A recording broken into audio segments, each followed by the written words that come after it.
ഇപ്പോൾ മഴ മുന്നറിയിപ്പിൽ കാലാവസ്ഥാ മുന്നറിയിപ്പിൽ ചില മാറ്റങ്ങൾ വന്നിട്ടുണ്ട്. അതിൻ്റെ വിശദാംശങ്ങളുമായി മാനസ ചേരുകയാണ്. സംസ്ഥാനത്താകെ പരക്കെ മഴ കനക്കും എന്നാണ് വന്നിട്ടുള്ള വിവരം.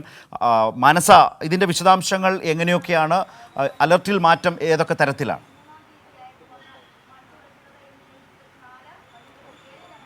തീർച്ചയായും ശരത്ത് സൂചിപ്പിച്ചതുപോലെ തന്നെ നേരത്തെ നമ്മൾ പറഞ്ഞിരുന്നു, സംസ്ഥാനത്ത് മഴ കനക്കും എന്ന മുന്നറിയിപ്പ് തന്നെയാണ് കേന്ദ്ര കാലാവസ്ഥാ വകുപ്പ് അറിയിച്ചിരിക്കുന്നത് എന്നുള്ളത്. അതിൻ്റെ സമാനമായ രീതിയിലാണ് അലർട്ടിൽ മാറ്റം വന്നിരിക്കുന്നത്. നിലവിൽ 2 ജില്ലകളിൽ തന്നെയാണ് റെഡ് അലർട്ട് തുടരുന്നത്.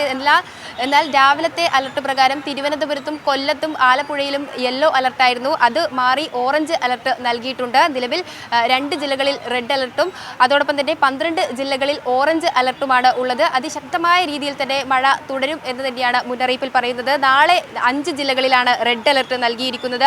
ബാക്കിയുള്ള എല്ലാ ജില്ലകളിലും ഓറഞ്ച് അലർട്ടാണ്. ഒപ്പം തന്നെ മറ്റന്നാളും ഇതേ രീതിയിൽ അതിതീവ്ര മഴ തന്നെയായിരിക്കും ഉണ്ടായിരിക്കുക എന്ന മുന്നറിയിപ്പാണ്. 11 ജില്ലകളിലാണ് റെഡ് അലർട്ട് നൽകിയത്. അതായത് കാസർഗോഡ് മുതൽ ഉള്ള ജില്ലകളിലാണ് റെഡ് അലർട്ട് നൽകിയിരിക്കുന്നത്. തിരുവനന്തപുരം, കൊല്ലം, പത്തനംതിട്ട ഒഴികെയുള്ള ജില്ലകളിലാണ് റെഡ് അലർട്ട്. ഈ ഒരു സാഹചര്യത്തിൽ സംസ്ഥാനത്ത് കാലവർഷം എത്തിയതോടുകൂടി വരുന്ന 3 ദിവസം അതിതീവ്ര മഴ തന്നെയായിരിക്കും എന്ന മുന്നറിയിപ്പാണ് നൽകുന്നത്. അതുകൊണ്ട് തന്നെ പൊതുജനങ്ങൾ അതീവ ജാഗ്രത പാലിക്കേണ്ട സാഹചര്യം തന്നെയാണ്.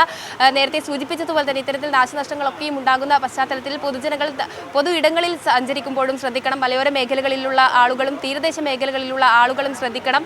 ഒപ്പം തന്നെ നിലവിൽ അറബിക്കടലിൽ രൂപപ്പെട്ട ന്യൂനമർദ്ദം അതിതീവ്ര ന്യൂനമർദ്ദമായി മാറിയ ഒരു സാഹചര്യത്തിൽ കൂടിയാണ് കേരളം വ്യാപക മഴ ലഭിച്ചുകൊണ്ടിരിക്കുന്നത്. 27ഓടെ ബംഗാൾ ഉൾക്കടലിലും ന്യൂനമർദ്ദം രൂപപ്പെടാനാണ് സാധ്യത കണക്കാക്കുന്നത്. ഒരുപക്ഷെ ആ ഒരു സാഹചര്യത്തിലും മഴ കനക്കാൻ തന്നെയാണ് സാധ്യത.